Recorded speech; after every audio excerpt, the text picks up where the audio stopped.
la bienvenida. Camilo, te agradecemos la disponibilidad. Bienvenido a este espacio y adelante en el uso de la palabra. Muchas gracias, Patricia, y a todos los amigos de la universidad por esta invitación. Y bueno, yo la verdad que lo que pretendo es denunciar algunos puntos muy en la línea de lo que está presentado en esta introducción sintética, pero tan completa que nos ha hecho la profesora Patricia, sobre lo que está pasando, las dimensiones de esta protesta nacional, sus causas y cuáles pueden ser la perspectiva. Y me parece que, pues, en primer lugar voy a ubicar este momento de la protesta como parte de una dinámica social que tuvo un punto significativo el 21 de noviembre del año 2019 y que ha venido acumulándose a través de procesos subterráneos unos, pero otros de expresiones en medio de la pandemia para llegar a una gran explosión social, a una insubordinación social generalizada a partir del 28 de abril de este año. En segundo lugar, pues voy a hacer una referencia a cuáles son las características de esta movilización actual, qué es lo que está en juego desde los intereses de los diferentes sectores.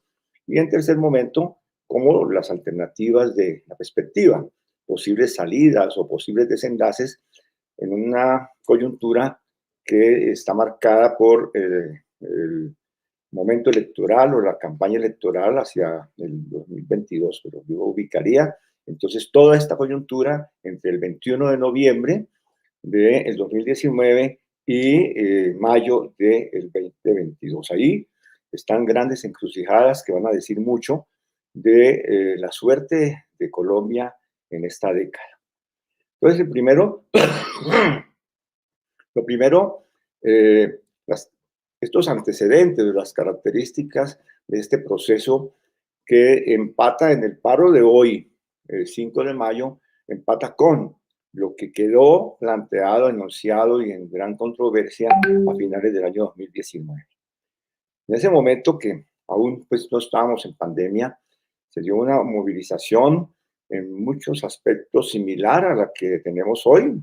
Por supuesto que la que se está dando en este momento es más generalizada, más profunda, con mayores tensiones, si se quiere, pero muchos elementos estaban ya presentes en el 2019 y que tienen que ver con una crisis de modelo, una crisis de sistema, no solamente una coyuntura de crisis como resultado de la exasperación producida por el impulso de políticas ortodoxas neoliberales y sus componentes también autoritarios. Esto es una situación que se dio en el año 2019, no solamente en Colombia, que es un fenómeno latinoamericano, tuvo pues connotaciones especiales en algunos países como Chile, en Bolivia, en Argentina, en Perú, en Ecuador, y en cada uno de manera muy apropiada a sus historias, pero con elementos comunes. Es decir, hay una tensión extrema de la sociedad como resultado de la aplicación de un modelo de redistribución del ingreso a favor de la concentración de la riqueza en los sectores más ultra ricos de la sociedad. Es decir, es la aplicación extrema del modelo neoliberal que dice que enriqueciendo a los ricos generan empleo, generan progreso y en que entre más ganen ellos, los grandes monopolios, las multinacionales, los muy poderosos, más jalonan el empleo y que el factor de desarrollo más importante es entonces subsidiar al gran capital. Abaratar manos de obras, eliminar impuestos, todo esto modificar las relaciones de trabajo, todo en función simplemente de un reparto a favor del gran capital como motor de desarrollo en la globalización, y esto además premiado por ellos mismos que tienen unas agencias internacionales calificadoras que son las que dicen que está acorde con los criterios de productividad y con las buenas prácticas, y por lo tanto pueden ser objeto de atención en los centros financieros multilaterales como el Fondo Monetario, el Banco Mundial o el BID. Ellos mismos se califican. Entonces, vimos en esa gran movilización, por supuesto, comprometió de manera muy particular a la juventud, a las mujeres, a las clases medias, ¿no? Y hoy estamos viendo características similares. Pero hay una relación muy directa en algunos aspectos que yo quiero mostrarlos de manera explícita. Uno fue la burla absolutamente evidente, despampanante, que hizo el gobierno de la administración Duque a esa exigencia social, lo que llamaron la conversación nacional, que fue simplemente la campana que les sirvió para tramitar toda su política. Y lo coronaron con una reforma tributaria, que lo que significó esa reforma tributaria fue el traslado de la riqueza, de los impuestos de los colombianos a los sectores más poderosos. Incluso hoy se está hablando de reversar esa situación, ¿no? Y uno ve, por ejemplo, cuando se mencionan cuáles fueron las disposiciones que plantearon en ese momento, hicieron una transferencia a las grandes empresas por disminución de la renta de 6.2 billones. También lo que la renta, el impuesto al patrimonio, 1 billón de pesos, que fue otro de los puntos que establecieron en ese momento. Por el lado también del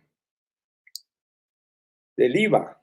El IVA, por ejemplo, a las inversiones de bienes de capital, 6 billones de pesos. Es decir, que sumando solamente esto, más los días sin IVA, les hicieron devolución del ICA, 5, 11, 12, 18, 19 billones de pesos, recaudando los impuestos de los colombianos. A estos sectores les dicen, a ustedes les vamos a devolver impuestos y les vamos a disminuir impuestos por valor de 18 billones de pesos. Esa fue la maniobra contra una protesta. Luego viene la pandemia. Y en medio de la pandemia, entonces, tenemos nosotros cómo se administra, cómo se profundiza la crisis social. Los balances que se hacen y todo esto está acumulado y explica el porqué, la magnitud de lo que yo llamo una insubordinación social generalizada que se expresa en este movimiento bajo el título de paro nacional continuado e indefinido. Esa insubordinación, pues por supuesto, durante el tema de la pandemia, no vamos a discutir el origen del virus y a entender que no se trata de una fuerza natural, de un fenómeno exterior a las condiciones humanas. Eso es otra discusión que nos llevaría a entender que también allí hay una consecuencia de la expansión de un modelo depredador de la naturaleza que ha producido ese tipo de reacciones. Pero dada la situación de pandemia y la crisis mundial, la más colosal crisis y la más grave crisis mundial desde principios del siglo pasado, comparable, incluso más grave que la crisis de 1929, según afirman todos, incluso en el último discurso que pronunció Biden a la nación a los 100 días de gobierno, recordaba eso. Y hay coincidencia que se trata de esa crisis. Pero el manejo de la crisis, quién paga la crisis y cómo se articulan las políticas en la crisis, pues ha significado también un momento para una rapiña antisocial protegida por las mismas políticas del gobierno. Parece una palabra fuerte, pero la inequidad ha sido impresionante. Por un lado, pues tenemos los fenómenos de incremento del desempleo, 33% más de desempleo. Hay cifras que ya han sido dadas incluso por el propio Departamento Nacional de Estadística sobre las condiciones de empobrecimiento, como la pobreza monetaria absoluta pasó al 52%, un crecimiento de 20 puntos, la pobreza extrema también, es decir, el número de familias que no comen sino una sola vez al día y de manera precaria, ¿no? En Colombia pasó a ser de cerca de 4,5 millones, y el desempleo, es decir, gente que perdió empleo, alrededor de 4 millones de personas, 500,000 pequeñas y medianas empresas que son las que generan la mayor proporción de trabajo en Colombia, quebradas. Es decir, una situación de empobrecimiento de la sociedad en la cual, por ejemplo, la tasa de desempleo reconocida, se habla en tasa de desempleo, no en desocupación, se habla entre el 18 y el 20%, pero el desempleo joven, urbano, supera el 75%, 80%. Es decir, sobre todo golpea a los jóvenes, hombres y mujeres. Luego ahí están las estadísticas, un punto por ciento adicional en porcentaje de crecimiento para los hombres, pero numéricamente, en términos de números absolutos, en particular a las mujeres. Entonces, todos los indicadores sociales muestran en las ciudades, en las grandes ciudades y ciudades intermedias en Colombia, es un fenómeno generalizado de empobrecimiento. Y al mismo tiempo, por supuesto, ¿no? El gobierno dice, hemos dado unas políticas de alivio, que ahora vamos a ver, alrededor de 9 billones de pesos dicen haber presupuestado para el año 2020, que están cerrando ahora en el mes de marzo una serie de esos programas. Y al mismo tiempo que se produce esa situación, en razón de las políticas de manejo de todo lo que son los presupuestos del Estado, ¿no? Y de toda la política orquestada, en ese periodo se presentan cifras. Yo he leído varias cifras, pero en un informe reciente se habla de 32 billones de pesos de utilidades del sector financiero en medio de la pandemia. Es decir, la concentración, miseria para la inmensa mayoría del pueblo colombiano y enriquecimiento para una minoría que es exceptuada. Se le dice a los grandes inversionistas multinacionales en Colombia de la industria extractiva, vengan, que no se les cobre impuestos. No se les cobre impuestos a los carboneros, a los petroleros, a la gente de la energía renovable, incluso a todos estos inversionistas que siguen en curso de sus procesos de acumulación. Se les exencionan los impuestos para ser competitivos y ser bien calificados por los centros financieros internacionales, ¿no? Entonces, es algo realmente de unas proporciones de inequidad asombrosa. Uno dirá, sí, en muchos países también se dan situaciones similares, pero es que en Colombia el manejo de la pandemia, de estas proporciones antisociales, está acompañada de otros fenómenos. Y es que el manejo del recurso público, hasta las vacunas son objeto de corrupción, no hay transparencia. La gente se pregunta, ¿cómo así? Este país, uno de los países más atrasados en materia de vacunación, hay una imprevisión por parte del gobierno, un retraso en las contrataciones, eludieron formas de compra directa, se inventaron unos mecanismos de intermediación a través de agentes privados operadores para encarecer las vacunas. Desaprovecharon los momentos en que las vacunas se ofrecían en el mercado internacional a $4 para comprarlas a 25 y 30 dólares cada dosis. Es decir, montaron alrededor de las vacunas un negocio en beneficio también de algunos privados. Sobre eso hay mucho que investigar. Algunos que han investigado el tema muestran cómo allí hay una cadena de corrupción que está por destapar. En el tema de las vacunas, que es una cosa tan sensible para la gente. Es decir, en medio de una pandemia, la corrupción andando en forma galopante, ¿no? Y construyendo toda una tramoya de corrupción también en el manejo de la contratación. En medio de la pandemia hablan de una inversión pública, de inversión, de acuerdo a la definición del presupuesto, de 64 billones de pesos. en inversión.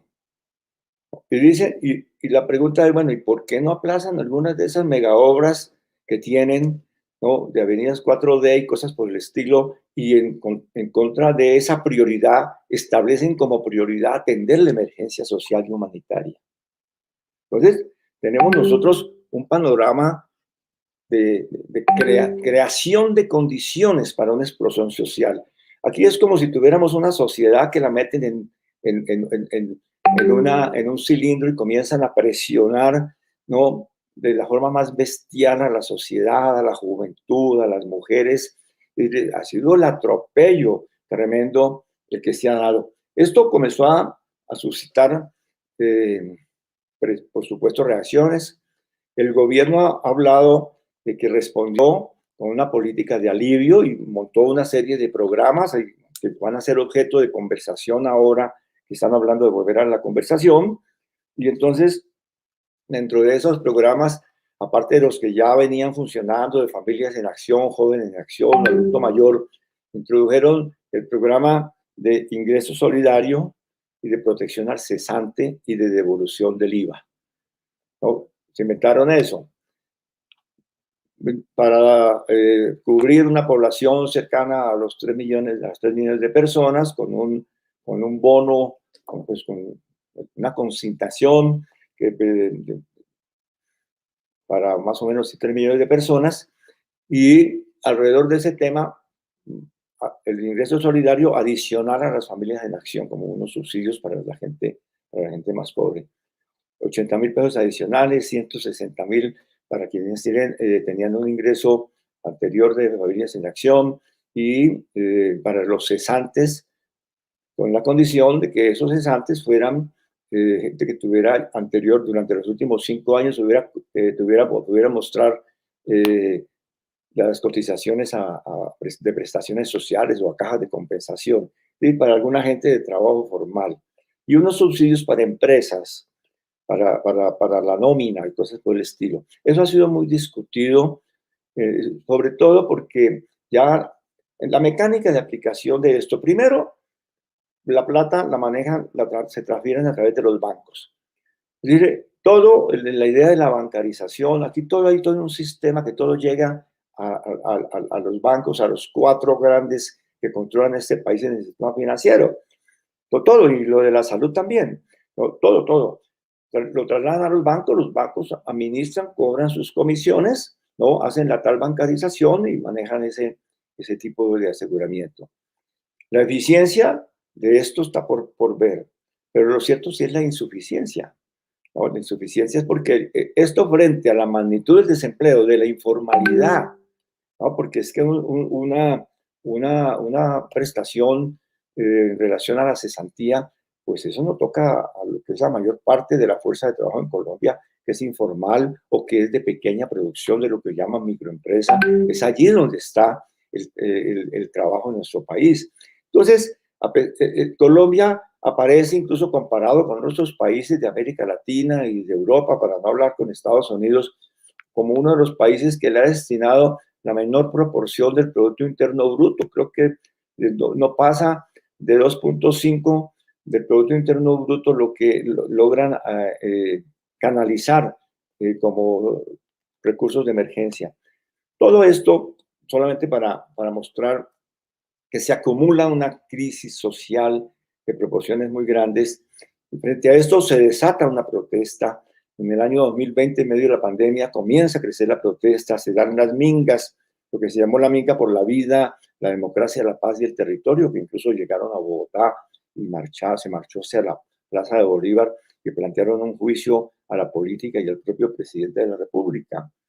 Entonces, el asunto es que el gobierno, frente a la pandemia, con una política antisocial y de inequidad y de concentración de la riqueza para beneficio de los más poderosos, al mismo tiempo acentúa las políticas sociales neoliberales y las políticas de tipo autoritario.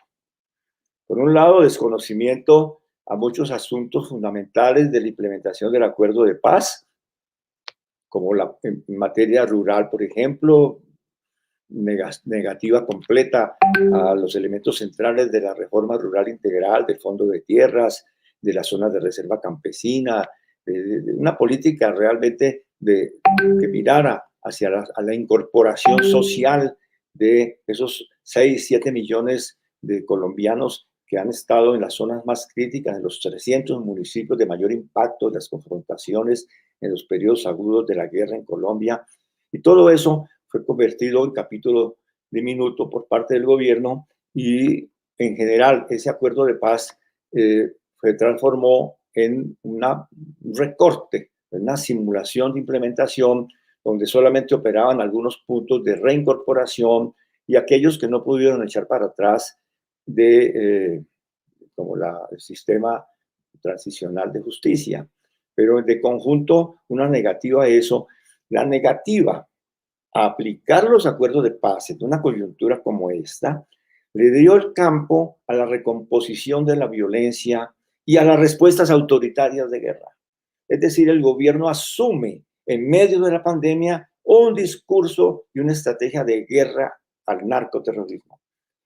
Y define que en Colombia estamos ante una amenaza transnacional del crimen organizado y de potencias extracontinentales y asume una estrategia de guerra. Entonces tenemos crisis humanitaria, política ultraortodoxa neoliberal en la materia social, autoritarismo y estrategia de seguridad para la guerra y aplicación de una estrategia de negación de las políticas de transición al posconflictos. Una acumulación de circunstancias que vienen a simbolizarse en lo que anuncia como grandes medidas en la coyuntura y hacia la fase final de ese gobierno, anuncia un conjunto de reformas. La reforma tributaria, la reforma a la salud, la reforma a la consulta previa, que tiene una trascendencia impresionante como otra de las reformas, reformas al trabajo, ¿no? Y negativa a la adopción de reformas de fondo de implementación de los acuerdos de paz. Es algo de proporciones impresionante lo que sucede. Entonces, por supuesto, la explosión social que se ha presentado es producida por ese émbolo implacable administrado desde el poder, desde los grandes poderes económicos, en contra de las condiciones de vida de la población. Por eso descosieron al país y la protesta ha escapado por todos los poros de la camisa de fuerza y se ha expresado de la manera explosiva como lo produjeron y lo generaron. Tenemos una protesta social generalizada, una insubordinación social generalizada. Aquí no podríamos hablar de que se ha creado una situación preinsurreccional ni prerevolucionaria, no, eso sería otras consideraciones y una especulación, pero sí una insubordinación. La gente dijo, no podemos vivir como está planteado, como antes. No lo soportamos, no lo aceptamos. No es un levantamiento contra la reforma tributaria que simboliza lo más agudo pues, de las pretensiones de todo este sistema, ¿no? Sino que es un levantamiento antigobierno, ante mal gobierno y antimodelo. Ese es el sentimiento de la gente, la juventud que está en la calle, lo que dice, este sistema no nos da esperanza. Este es el sistema de la no esperanza, es la negación de la vida, es la negación de la salud, la negación del trabajo, la negación de las oportunidades. No tenemos futuro y eso lo simboliza la política del gobierno con una reforma tributaria que agregándole a la anterior, que le había trasladado 18 billones de pesos o había pretendido, porque algunas de esas cosas están en curso por realizarse, ahora le agrega otra porción mayor para hacer un reparto, una rapiña en contra de la sociedad y a favor de los grupos más poderosos de este país.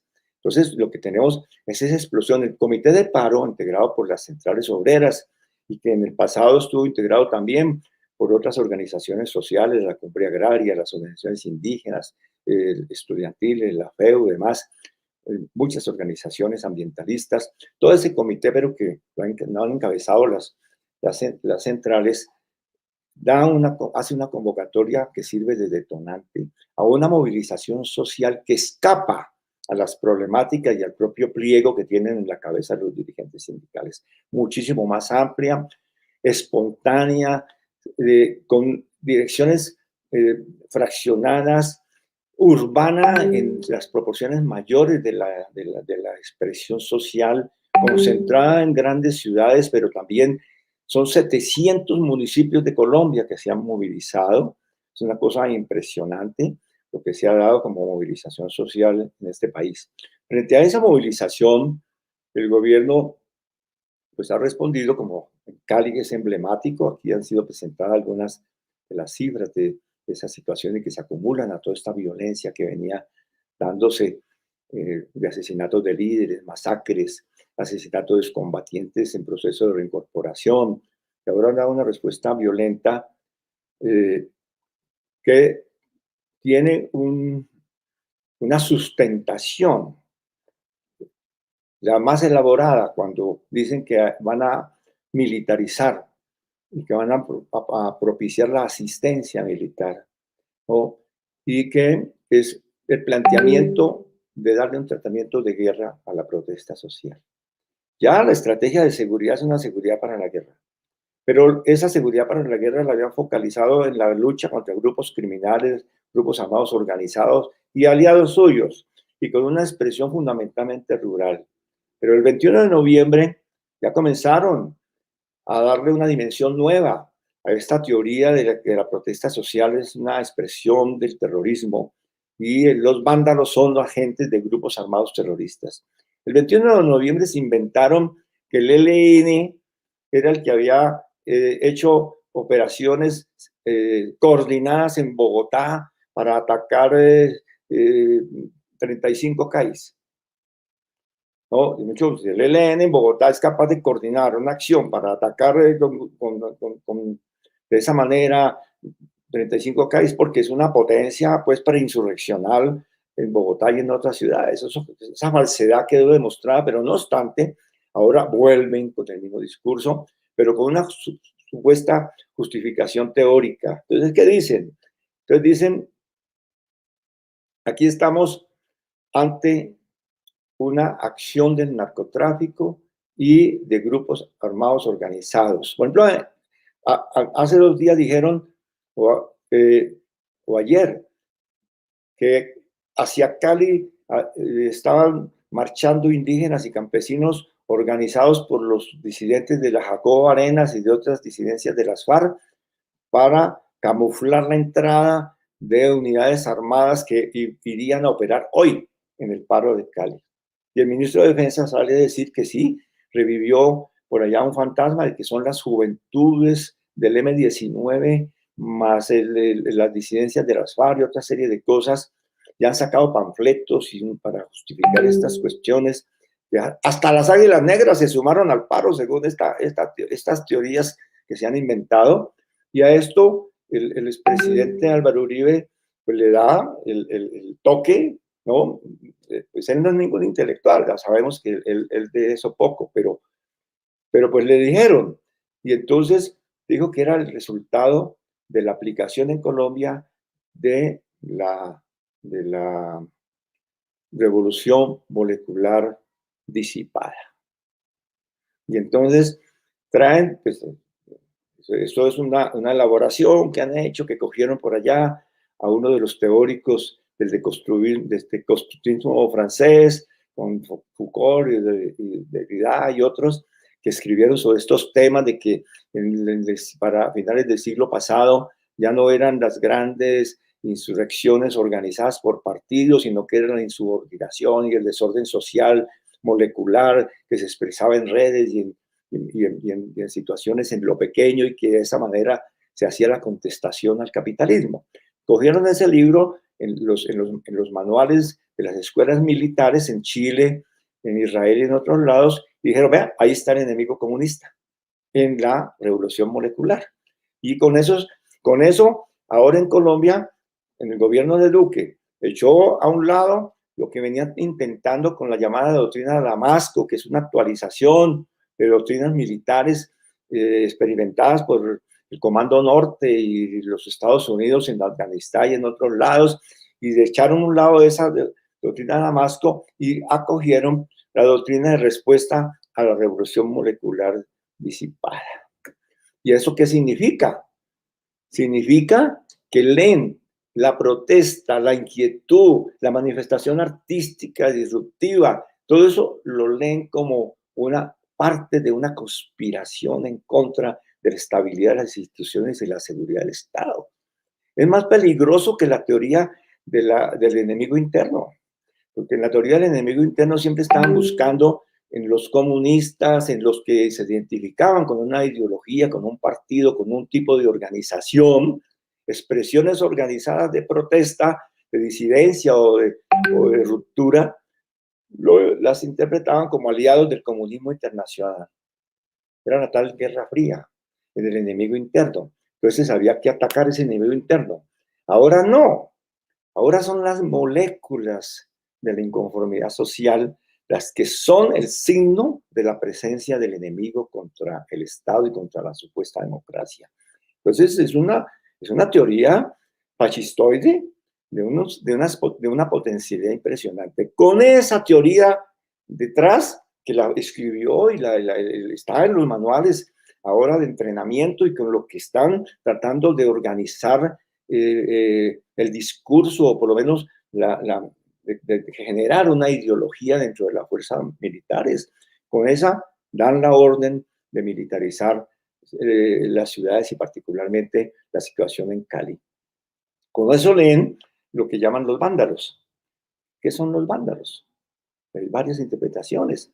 ¿Qué es lo que pasa? ¿Por qué la gente, cuando hay movilizaciones multitudinarias, por qué en un determinado momento se presentan situaciones de choque y la gente quiebra vidrios o se presentan o saqueos, por un lado, o destrucción de símbolos de poder por el otro, bancos o puestos de policía, o cosas por el estilo? Hay una mezcla de circunstancias. Lo primero es que eso es resultado de la presión destructiva que se ha hecho contra la sociedad y que es el grito de la desesperación. Determinado por eso.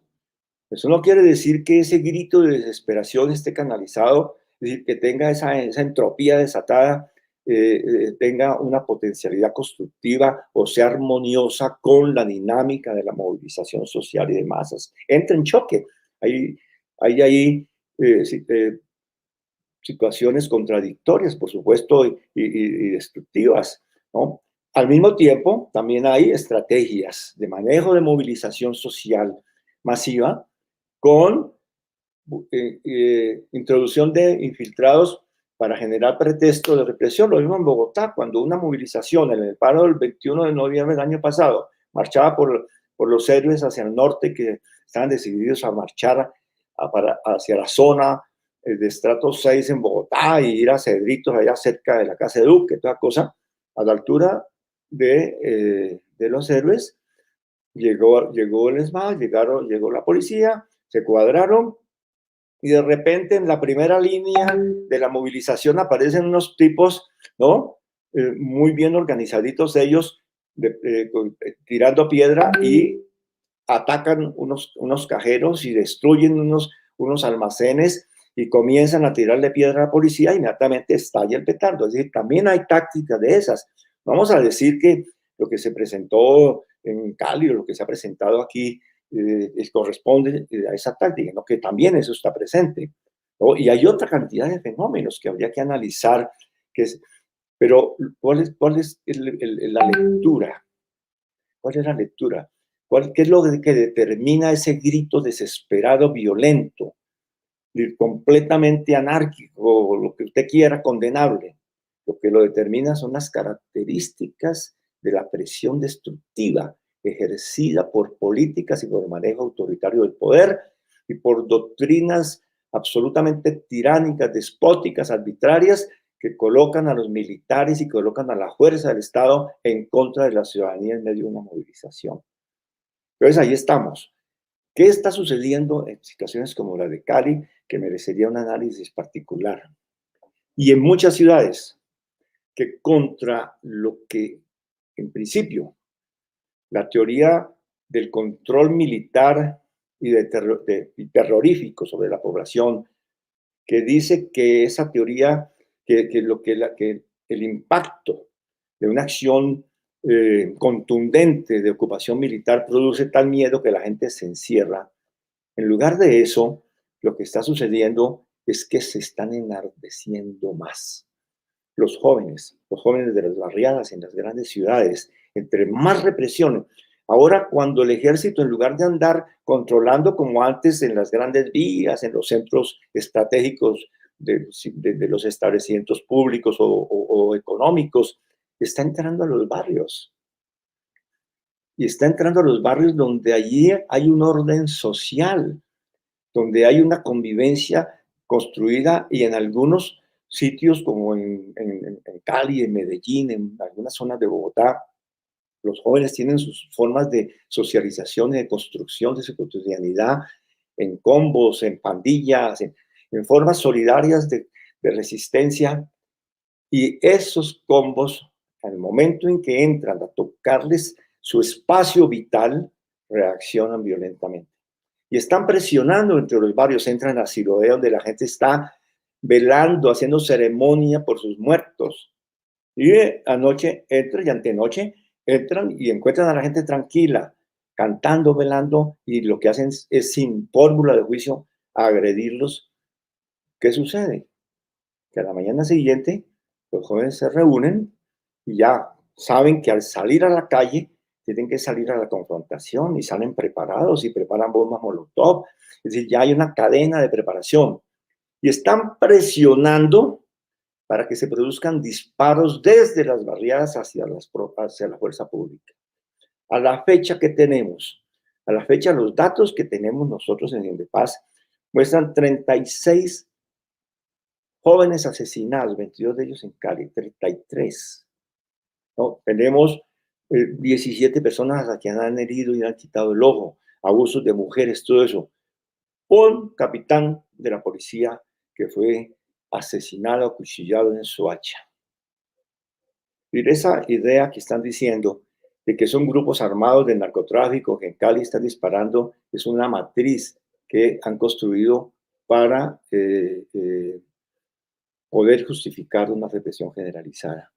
Entonces, entre más represión, se va a encontrar en Colombia más contestación. Pueden aplastar Cali, pueden hacer otra operación Orión en las barriadas de Cali, en Siloé, en Agua Blanca, o pueden hacerlo en Bogotá, en Kennedy, y como han comenzado a hacerlo, y aquí que se han presentado situaciones como la Noche Terribles, con enfrentamiento, incluso el incendio de ese CAI de forma tan horrorosa que se hicieron. Pero esto lo que va a generar son niveles de escalado de confrontación. Bueno, estos 3 minutos que me quedan dejo planteado solamente, bueno, ¿y cuál es la perspectiva? ¿Para dónde va esto? Hoy estamos en un paro nacional y al mismo tiempo el gobierno ha llamado de nuevo a un diálogo. La gente asumió como un triunfo el retiro o el anuncio, porque todavía no se ha formalizado, no está escrito que retiraron la reforma. Pero ese anuncio de retiro de la reforma fue entendido como un triunfo y la renuncia de Carrasquilla. Pero está hablando de otra reforma y sus características, como decía ahora la profesora Patricia, no se conocen. Pero la gente lo que dice es, bueno, ¿y dónde está la política social? ¿Dónde está el paquete social de alivio? ¿No? Y allí hay fórmulas. La Andy dice, bueno, ustedes nos regalaron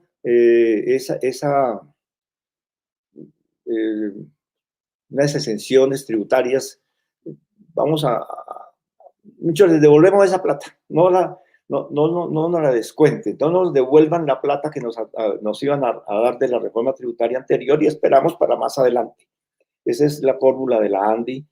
Pero al mismo tiempo dicen, vendan un pedazo de Ecopetrol, el 10% de Ecopetrol de acciones, ¿a quién? Pues a los mismos, para que con esa plata, ¿no? Ecopetrol compre ISA, es decir, una empresa del Estado. Es decir, la fórmula es más neoliberalismo, más privatizaciones, más plata para los ricos, incluso lo que están diciendo como gran fórmula para sortear las dificultades de la reforma tributaria. Entonces dicen, no, le soltamos estos 6 billoncitos y otros 8 billoncitos de los 18 que nos estaban regalando en la reforma anterior, pero dennos 14 billones de pesos por el lado de Ecopetrol.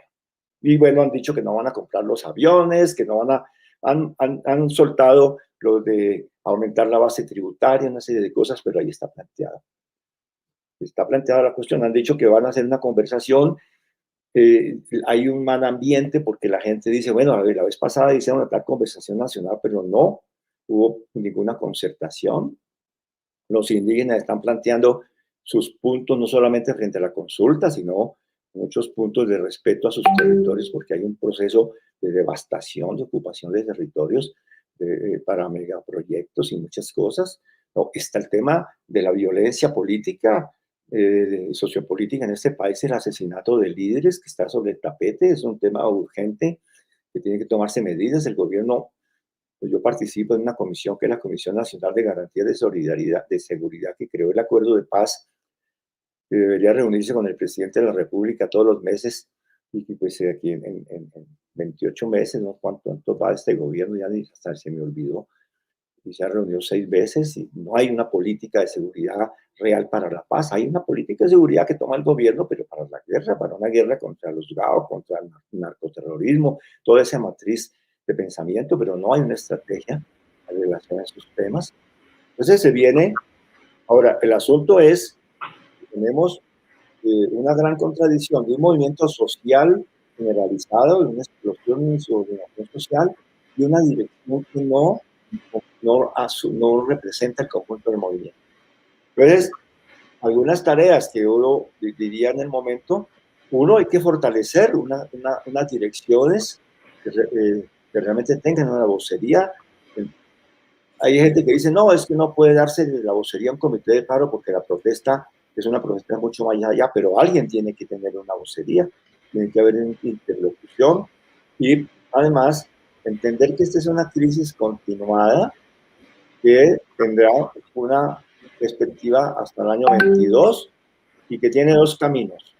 O mediante este diálogo social se logran puntos centrales de concertación que signifique un manejo de la crisis económica y de la pandemia realmente con sentido equitativo y social.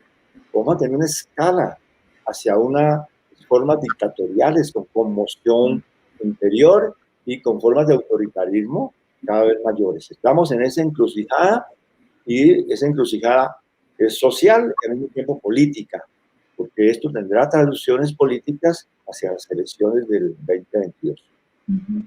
Bien. Camilo, muchas gracias. Ha sido muy iluminador en el análisis, todos tus planteamientos. Creo que queda un excelente panorama planteado con una muy precisa identificación de qué es lo que está pasando. Te agradecemos mucho.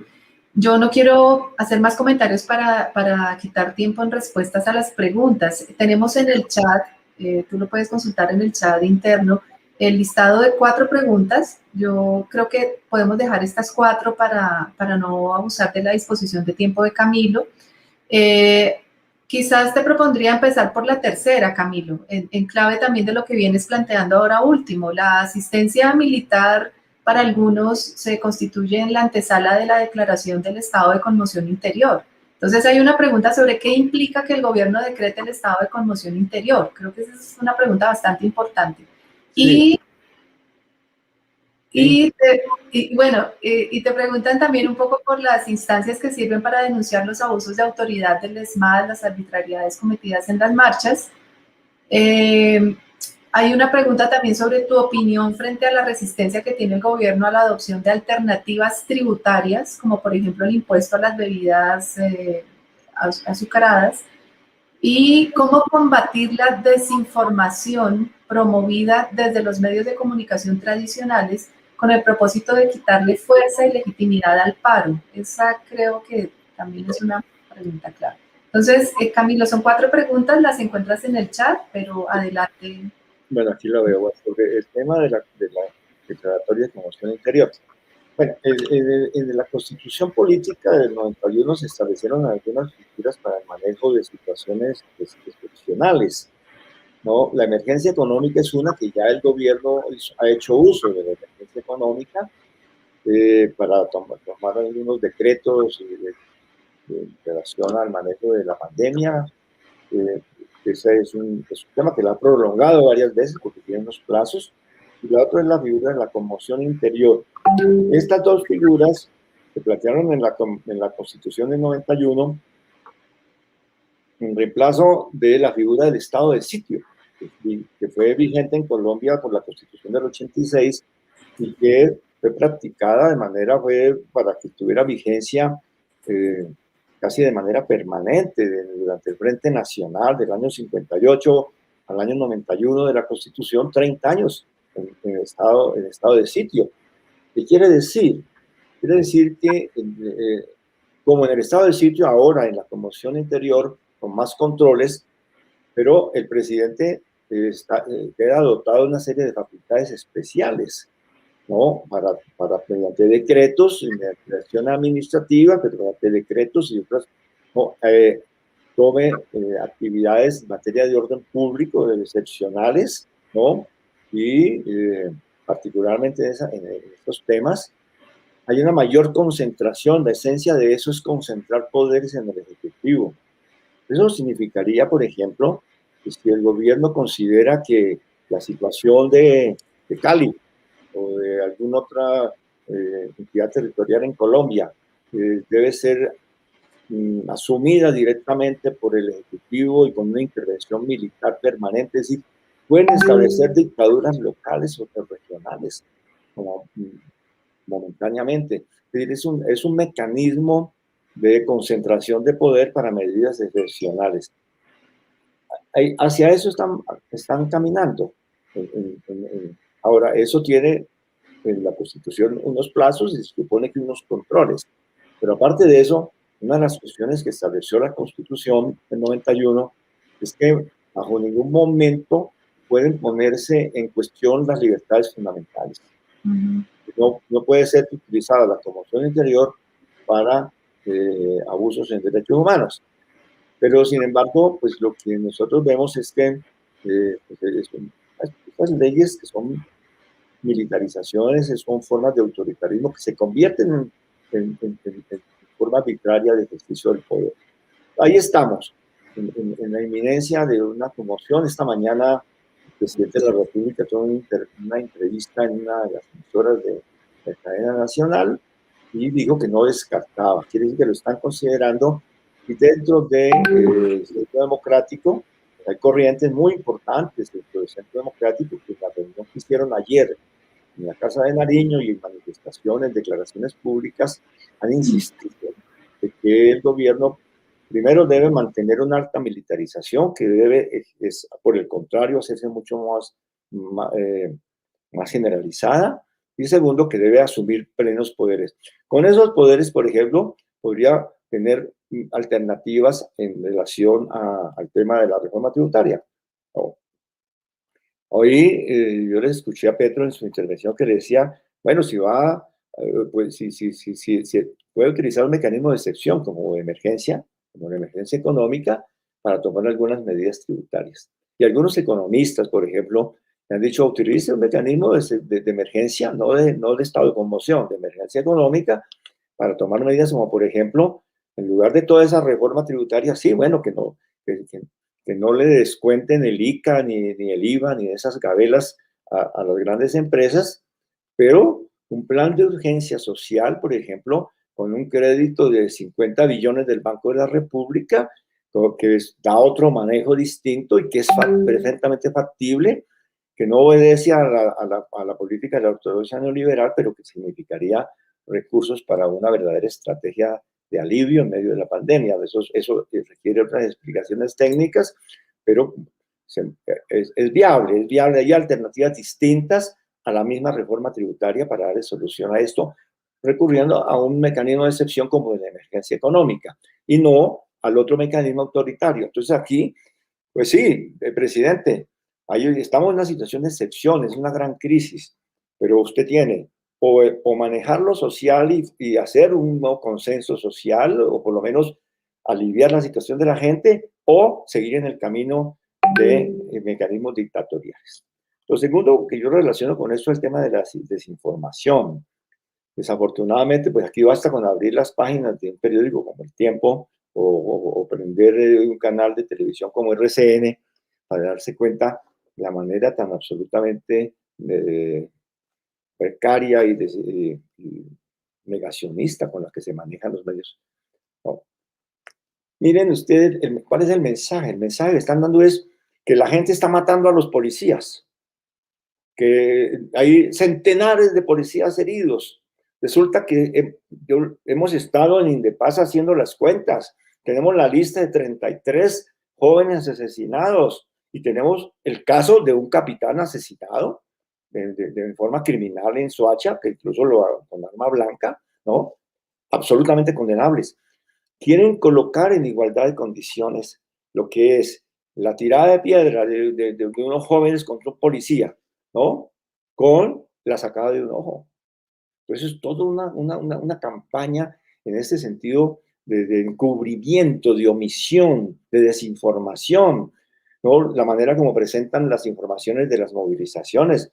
De eso, pues yo digo, bueno, gracias a Juan Piz, que por allá hizo un programa completamente distinto, solo mostrando las expresiones artísticas, la alegría de las movilizaciones, el sentido de multitudinario, de una protesta alegre y comprometida y con sentido, frente a lo que hacen los noticieros, ¿no?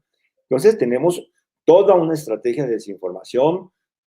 Ayer, por ejemplo, un manejo de toda esta de las redes por parte de los centros, de las bodegas esas que tienen especializadas para generar tendencias, y entonces generan una tendencia, yo quiero al ESMAD, respaldo al ESMAD, respaldo a la policía, y se volvieron tendencia. Eso fue un fenómeno de manejo de redes. Ahora, frente a eso, yo creo que a pesar de toda esa desinformación, hay otros fenómenos también, por ejemplo, el papel de las redes, el uso de las redes es un fenómeno social impresionante que permite encontrarse de alguna manera el simbolismo de la protesta, los lenguajes artísticos, la imaginación, la alegría, el papel de las mujeres. Yo creo que son cosas extraordinarias de esta protesta donde la juventud cumple un papel central que logra romper todos esos esquemas de desinformación y de este monopolio, un país donde si uno suma ondas electromagnéticas y medios de comunicación radial, escrito y todo, lo manejan 4 señores. Entonces el oligopolio concentrado, pues que es casi una tautología de los medios de comunicación. Y yo diría, bueno, en relación a, tenemos la desgracia de que para presentar denuncias en Colombia, pues desapareció la autonomía de la Defensoría del Pueblo y pues bueno, de la Fiscalía, pues todo está controlado por el partido de gobierno, ¿no? Hay una dinámica de los fiscales a nivel regional muy importante. Y allí hay toda una estructura, hay una tradición, hay gente en la Defensoría del Pueblo, digo, y fiscales también. Digamos, en eso no podemos nosotros decir, no, la fiscalía ya se lo tomó Ordóñez, el uribismo y eso se acabó. No, ahí hay unas historias interesantísimas, ¿no? ¿No? Acaban de sacar unas sentencias, por ejemplo, sobre que comprometen todas las maniobras del uribismo cuando obligaron al exilio a fiscales y todo estos encubrimiento de masacres.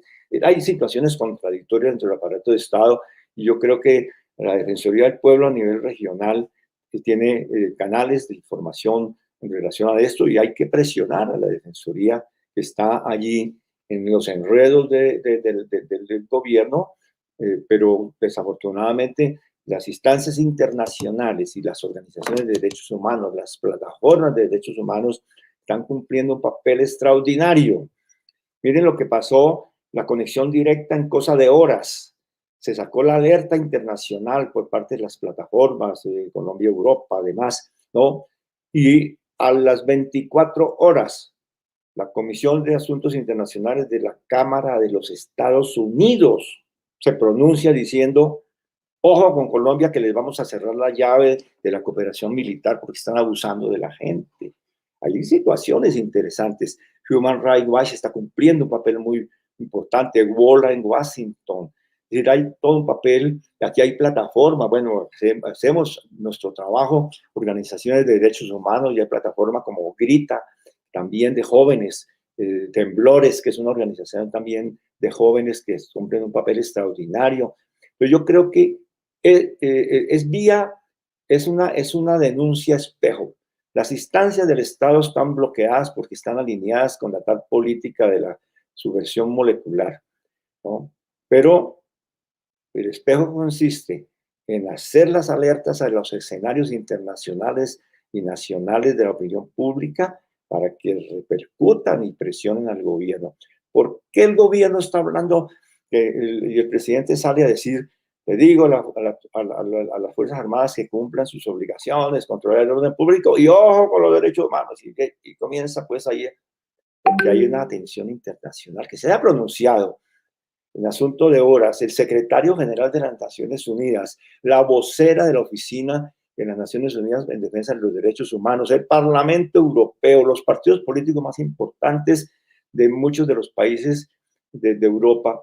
Eso es un hecho considerable. Alerta internacional por la situación de derechos humanos, donde está visto que hay una acción de terrorismo desde agencias del Estado en contra de la población, como mecánica de orden. Entonces yo creo que pues ese sería. Y finalmente, en relación a los temas tributarios, pues efectivamente, ¿no? Aquí hay un poder, pues, ponerle impuestos adicionales a las bebidas azucaradas, por ejemplo, en la reforma a la salud, en ese ajuste a la salud que le plantean, que le van a poner un impuesto adicional al tabaco, no, a las bebidas azucaradas no. Inmediatamente sale el poder del grupo Ardila Lule, salen los poderes pues de los grandes potentados que están comprometidos en estas empresas y frenan. Entonces, esto es un asunto de correlación de fuerzas, de presiones, porque en el Congreso de la República la situación está muy fluida. Ya en ese momento hay negociaciones, pero como se vienen las elecciones, ya incluso sectores del Partido Liberal han dicho que no reconocen las objeciones que dice el expresidente Gaviria, que ha estado radical en estos días. Él es radical en estos días y después llegan y por allá pues van a hablar más de todo el mundo y llegan unos políticos de su partido y le dicen, momentico, nosotros vamos a ver qué nos ofrece el gobierno. Vienen las elecciones y están preparando las trampas. Todo este clientelismo corrupto de este país está diciendo, arreglemos esto rápido para que no se nos dañe el panorama electoral, y tienen millones de esos 30, creo que son 64 billones de pesos para la construcción de obras públicas en este año preelectoral. Tengan la absoluta seguridad que por lo menos 20 billones están en el plan de robo de las mafias y de las camarillas políticas de este país. Es increíble. Uno dice, bueno, esto es una agitación, este profesor se volvió loco. No, eso es demostrable. Demostrable que en el año anterior a las elecciones reparten billones de pesos para la manipulación política del sistema clientelista y corrupto de este país. Aquí hablan de democracia. Es que la democracia más antigua de Colombia, esta es la cleptocracia más antigua de Colombia, una cleptocracia autoritaria. De modo que el sistema tributario está atravesado por eso. Pero bueno, creo que me estoy pasando de tiempo.